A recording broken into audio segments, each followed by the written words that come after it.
Monsieur Gilles, vous avez écrit un livre qui s'appelle Promesses d'Orient et dont l'intrigue est assez passionnante. Ça se passe au Proche-Orient et au cœur des travaux des services de renseignement. C'est vraiment les acteurs de ce livre sont largement les services de renseignement, les Français bien entendu, mais bien d'autres.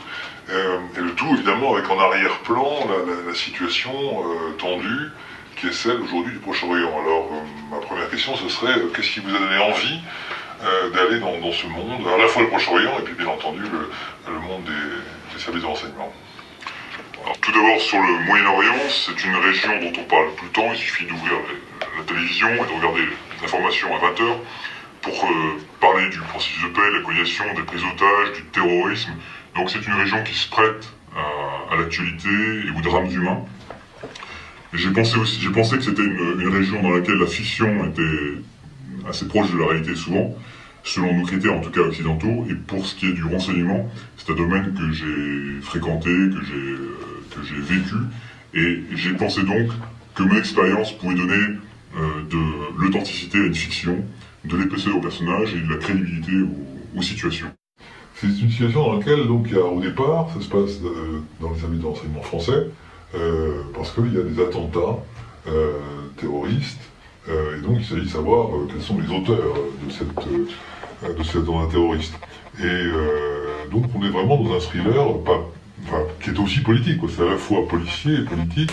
Alors qu'est-ce qui vous a donné cette fois-ci l'idée d'aller chercher cette trame qui part d'une actualité qu'on a tous connue avant ou un autre, ces attentats terroristes, et qui nous fait voir comment on essaie de remonter le fil pour trouver les auteurs d'attentats meurtriers.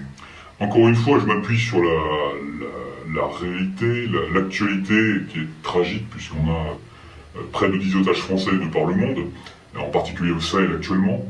Je suis parti de cette trame d'otages pour montrer qu'il y avait une direction politique à travers la pression médiatique qu'exercent les preneurs d'otages sur nos autorités, pour montrer que l'Élysée, au plus haut niveau de l'État, pilote ces opérations de recherche, ces opérations de renseignement.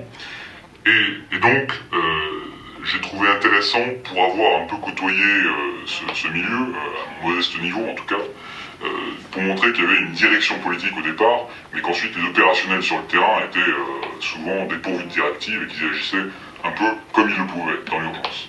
Alors moi qui suis un peu néophyte, je n'ai pas beaucoup fréquenté les services de renseignement, ça part tout de même, tout à fait au début, de la volonté d'essayer d'infiltrer, de remonter la piste.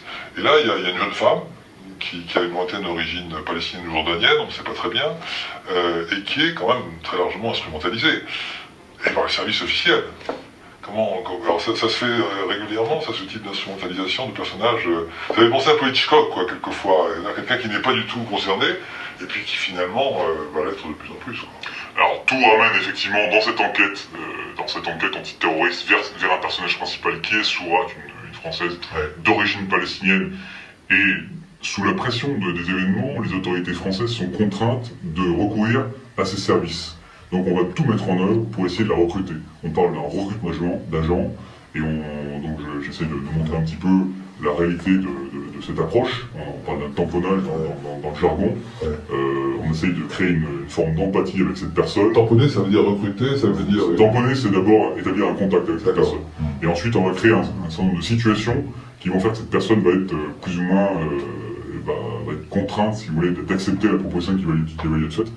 Et donc on va mettre tout en œuvre un dispositif pour faire en sorte qu'elle accepte de la mission qu'on lui propose. C'est une pratique courante, ça, de tamponner, comme vous dites. Tous les services de renseignement de par le monde utilisent ces méthodes, et notamment au Proche-Orient, les Israéliens sont passés maîtres dans l'art du recrutement. Alors, on voit apparaître dans ce film. Alors, je vais faire une incidente. Oui. C'est construit comme un film. Moi, ça m'a beaucoup frappé, parce que vous commencez par une séquence à Paris, puis ensuite on passe à Bobigny, ou à Amman, ou à Ramallah, enfin bref. Ce sont des séquences, et c'est vraiment construit de manière très haletante, parce que, justement, on passe d'un point à un autre, un peu comme au cinéma, lorsqu'on voit Amman, tel jour, telle heure, et puis hop, l'action se déroule. Vous avez choisi délibérément ce mode d'écriture qui est un peu un mode d'écriture cinématographique. En fait, moi je me suis inspiré effectivement de livres, parce que je suis un grand amateur de romans d'espionnage, de romans policiers, ou de romans en général, mais aussi de films, parce qu'il y a des films que je trouve passionnants. Et comme je ne connaissais pas, je n'ai jamais écrit de roman avant, je ne savais pas comment on pouvait séquencer un récit, et j'ai pensé que la meilleure façon de la séquencer, j'ai mis sur un papier toutes les actions qui devaient se dérouler de l'instant T à l'instant T plus N, et puis donc chacune des scènes qui correspond à une avancée du récit est située dans le temps et dans l'espace. D'accord. Et quand vous dites que vous avez lu beaucoup de livres, enfin, moi je pense à des précédents célèbres. Évidemment, John le Carré vient à l'esprit, quoi, parce qu'il a écrit un livre très, très fameux, il y a maintenant très longtemps. Ça vous a inspiré ou vous avez pensé à quelqu'un comme John le Carré? Oui, bien sûr, j'ai lu les livres, évidemment. Et ça se passe au Proche-Orient, en fait, partie de... C'est la petite fille au tambour. Comment? La petite fille au tambour. Oui, la petite fille au tambour, je pense à ça, et qui est dans la période, enfin, qui croise un peu, je ne dis pas vos personnages, mais en tout cas les personnages dont on parle. Par exemple, le père de Soura aurait pu être dans un livre de John le Carré, non? Absolument. Moi, ce que j'ai beaucoup aimé dans John le Carré, et j'ai pas la prétention évidemment de lui arriver aux chevilles, mais cette atmosphère complexe, ces personnages qui sont torturés entre des ambitions diverses et des intentions contradictoires, et qui sont confrontés à des choix, et qui effectuent des arbitrages entre des options contradictoires, et finalement, ils vont là où ils pensent que c'est le mieux pour eux. Donc ce genre de situation que j'ai beaucoup aimé, je me suis inspiré également d'autres livres ou films, effectivement. Je pense à Douglas Kennedy, dont un film sort actuellement, L'homme qui voulait vivre sa vie. J'ai beaucoup aimé ce livre qui questionne sur l'identité, et puisque l'identité est au cœur aussi de la trajectoire de cette jeune femme.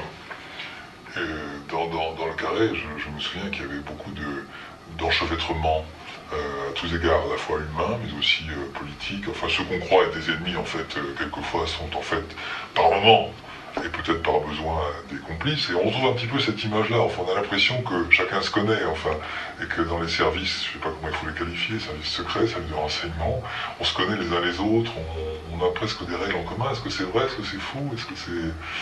Il y a une déontologie entre les services de renseignement, les échanges, et puis les règles sont à peu près les mêmes partout. Je cite un petit peu certaines des règles, même sans évidemment relever de secret, mais par exemple entre un officier traitant et sa source, comme dans le livre entre un officier qui se trouve en Tunisie et sa source, qui s'appelle un certain Ibrahim.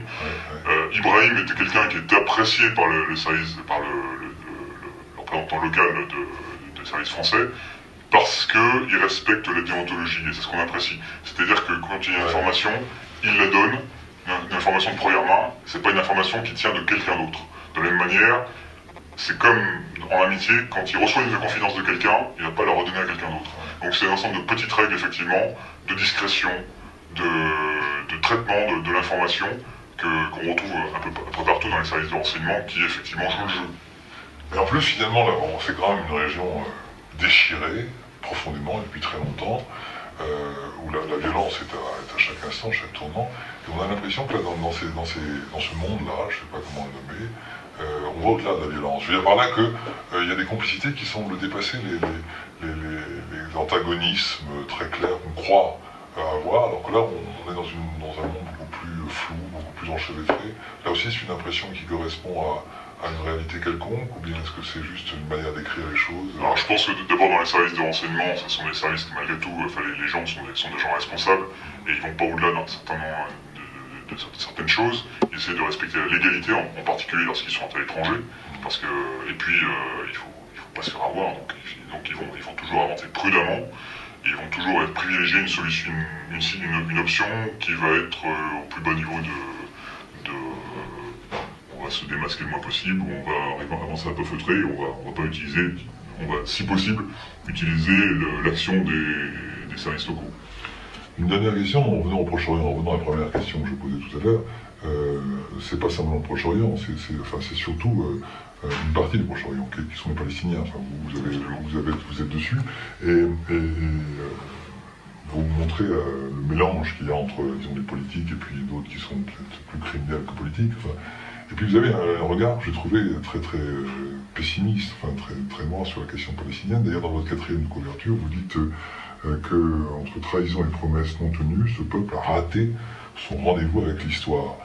C'est votre conviction aujourd'hui parce que c'est une phrase lourde quand même, d'avoir dit ça. Il a raté son rendez-vous avec l'histoire. Cette phrase est un peu tranchée, et je le reconnais, il fallait aussi... Il fallait il fallait faire aussi écho au titre Promesse d'Orient. Je ne sais pas si vous comptez me poser cette question, mais moi j'y réponds. Répondre aux questions que vous n'avez pas posées, vous avez tout à fait le droit. Voilà. La promesse est évidemment, c'est la promesse qui a été faite à cette jeune femme, Soura, de retrouver sa terre d'origine, sa famille. Son père, c'est son père, père, bien quel entendu. père, oui. C'est aussi la promesse qu'elle s'est faite à elle-même de retourner là-bas, mais c'est en parallèle la promesse qui a été faite à ce peuple palestinien d'avoir un territoire et qui, pour l'instant, à ce jour, ne l'a toujours pas. Donc, le pessimisme, effectivement, oui, c'est une terre qui prête à la trahison, qui prête au mensonge, parce que c'est une terre qui est trop petite pour tous ceux qui voudraient y habiter. Donc, quand on est contraint, les gens font des choses qui sont pas forcément très honnêtes. Ils promettent, ils mentent, ils trichent. Bref, là vous êtes en train, ça sera la dernière question après la dernière question. Vous avez envie d'un film d'ailleurs, ça non? Parce que vous avez écrit une manière cinématographique, et avec une telle ambiance. Moi je pense que ça vous plairait bien. Ça serait un très bon film. Je crois aussi, moi. Je pense parce que c'est effectivement, il y a tout ce qu'il faut en termes de violence, d'action, de rythmicité, de rythme. Ouais. Et un dénouement qui, à mon avis, je pense, est pas mal. Enfin, en tout cas, j'en suis content, même si c'est un peu présomptueux de dire ça. On va en parler des dénouements parce que ça serait. On en parlera pas. Bien entendu. Il faut lire le livre et puis peut-être un jour voir le film. Absolument. Merci. Merci, monsieur.